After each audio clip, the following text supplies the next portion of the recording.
Good afternoon, gang. Yeah, I know, third video, right? But this one is because a lot of stuff has been floating around social media. A lot of you guys have asked me about this and trying to put together puzzle pieces. This one gets a little difficult to amateur sleuth because a lot of the information, of course, is classified, and there's no way in the world that I'm going to have access to this, let alone social media or even the mainstream media. Not going to know about a majority of this. But so what I tried to do was logically, I know what y'all are going to say. Logic has kind of been thrown out the window here, but I want you guys to at least be fully knowledgeable when it comes to hearing some of the stuff that you're going to see on social media. Because you all know as well as I do, the conspiracy theorists are going to go insane with everything and anything they can talk about. I mean, who knows where they're going to go. This will all turn into another 9/11 CIA plot, that sort of crap. But the rumor making the rounds right now is that Russia wasn't actually going after Ukraine. They were going after U.S. bioweapon facilities in Ukraine.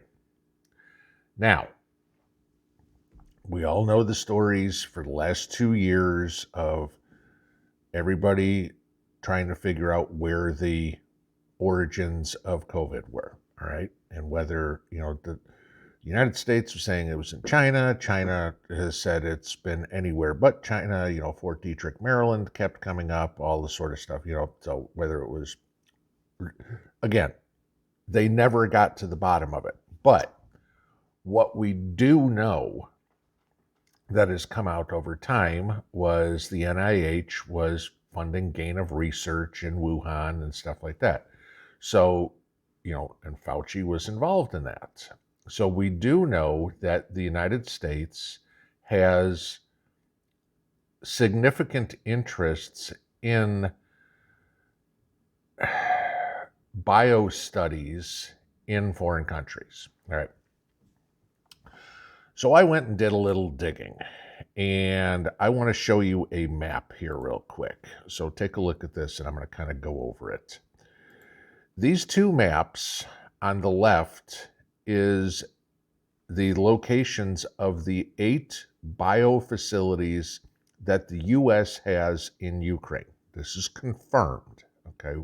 These are all public knowledge that it's there.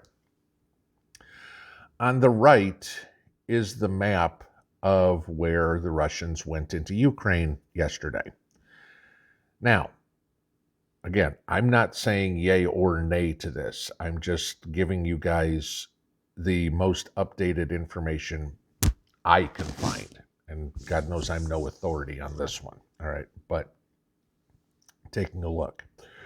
So if we start to compare the two maps, all right, if I work from right to left on the maps, on each one of them, and because I'm comparing the two, there were attacks in Kharkiv. Yep, there's a bio facility there. Dnipro. Yep, there's a bio facility there. Kherson. Yep, there's a bio facility there. And Kiev. There's a bio facility there. The 4 easternmost bio facilities in Ukraine, the U.S. has bio facilities. The 4 westernmost, there were no attacks. Okay. And I've got to flip over here so I can read the names. They're going to be Uzhhorod, Lviv, Ternop, I'm probably butchering these names, and Vinnytsia. There were no Russian attacks yesterday. So it's a 50-50 shot here, guys. Were they going after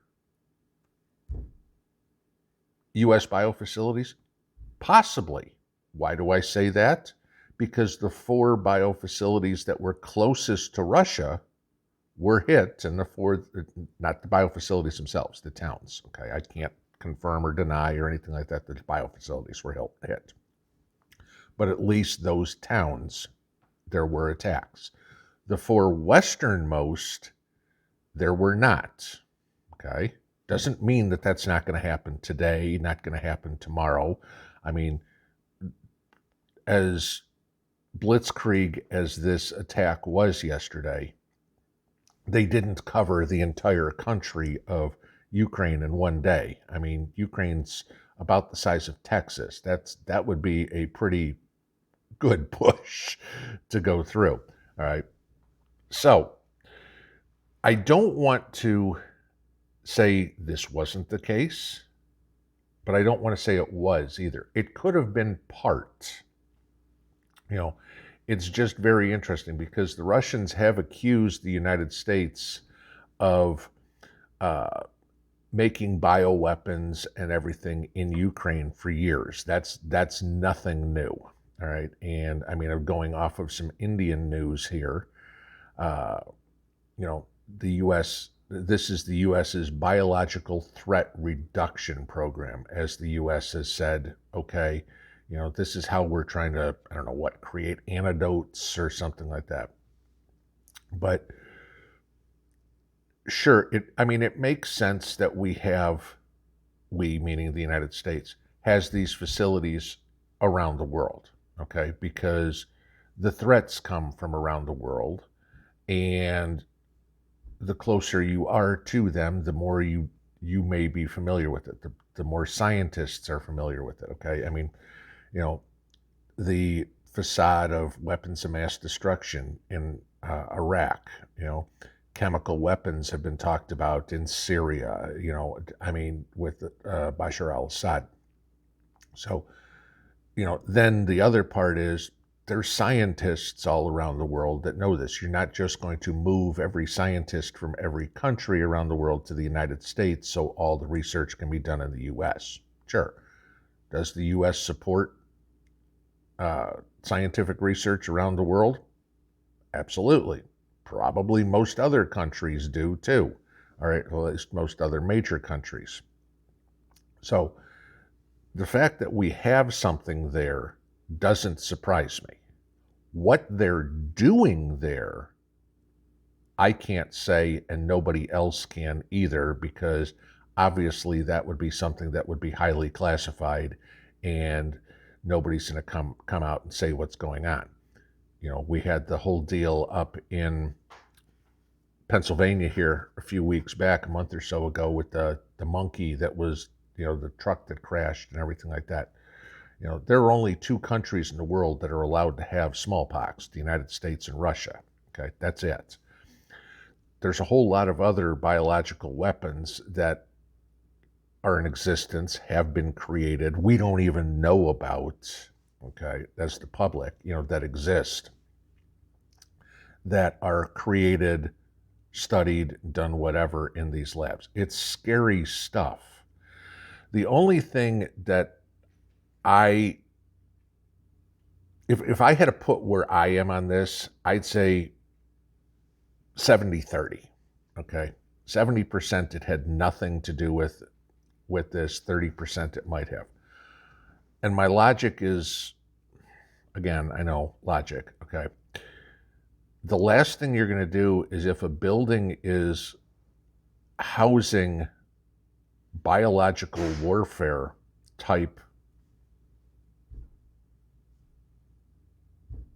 petri dishes, syringes, test tubes, whatever it is, the last thing you're going to do is bomb it, because all that's going to do is release those pathogens into the air, into the local area.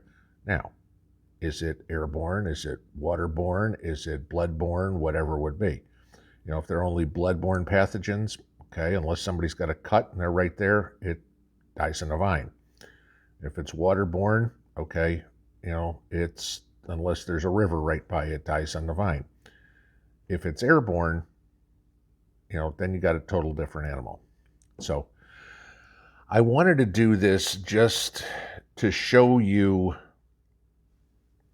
the where and the why, and to think about it. Like I said, I don't have anywhere close to all the answers. I couldn't begin to tell you if it's yes or no. I'm just trying to think about this, and I know there's a whole bunch of places that are trying to panic people. I'm not talking about YouTube, I'm talking about media, trying to panic people, saying this is what the reason is, or people are trying to make excuses for why Russia went in or something like that.